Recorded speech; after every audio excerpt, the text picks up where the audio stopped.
Therapy update. We talked a lot about group last week, and how this week the theme is self-care, which interesting conversation we had because we were talking about how my self-care really is my eating disorder, and while it's not a healthy form of self-care, it is self-care nonetheless. And if I should like feel free to bring that kind of thing up in group or not, and that sort of thing. And I don't know. I thought initially that going to therapy and then having my work day and then going to group was going to be okay. But this morning I woke up and I was really like, I woke up at 7:30. I didn't get out of bed until 9:30, and I had to leave, in half an hour. And I was just like really kicking my feet to go, and it just seems like a lot to try to do. Although I'm really used to going to therapy on Wednesday mornings, and I don't know what else I would do, and I think I would miss that because it's like the middle of the week sort of thing. But then I have group on Wednesday nights too, and I would really like to have another session with therapists, but our schedules don't really match. So we do our phone sessions and stuff like that, but it's not really the same. So I don't know. I don't really know what's going to happen with it, but hopefully it works out. And if you guys are the praying type, I would appreciate surely a few prayers my way. Um, let's see, what else is going on besides not feeling so hot, which is not fun, but that's all right. So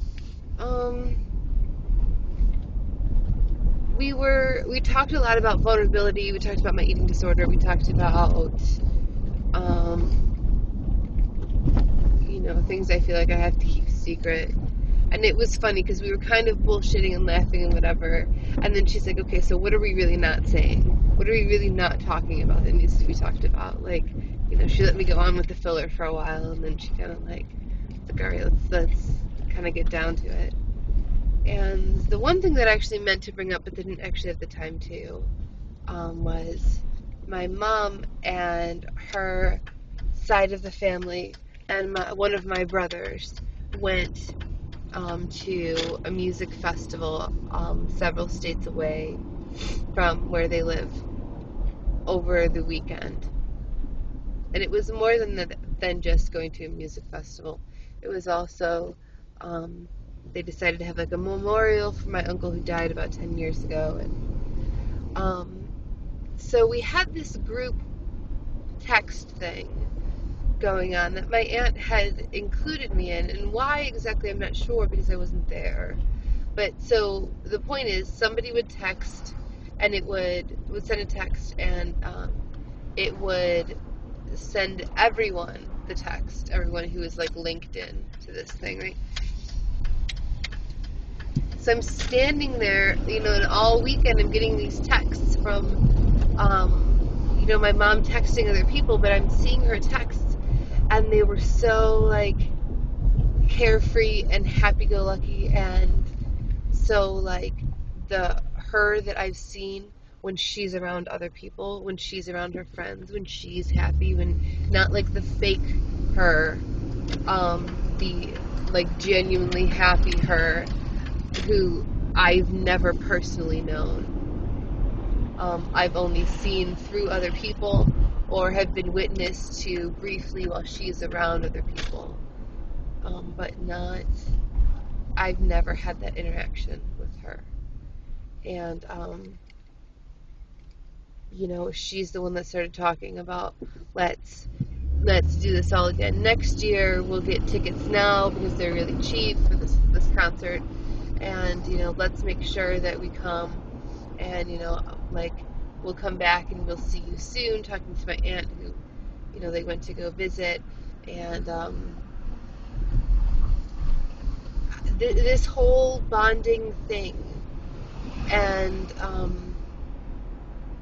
okay, it's her sisters and it's her mom. That's cool, but I think the part that upsets me is my brother was there too, and he got to be part of that. And I know had I gone, it would have changed the entire dynamic. And then um, it wouldn't have had that. I wouldn't have had that with her.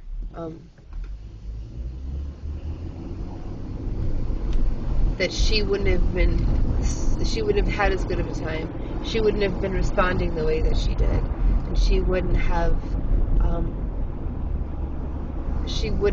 been as like carefree and happy as she was had I been there.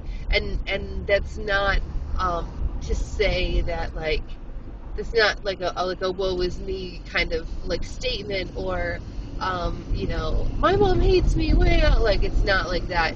It's truly the reality of the situation, that there's something about my presence that really messes with her head, and always has ever since I was really young. 5, shocker. So that was really, that was hard. That's been hard to take in. But, all right. I guess the only thing I can really do is just kind of roll with the punches on that and try not to let it affect me so much, because I know that's how she is. But it still hurts. And it still sucks. So, all right. Anyway, that short update on therapy today. I will, sorry, this road's really bumpy right here. I will make another video on the way home from group tonight, and then I'll combine them into one video update. So, y'all have a good day until then.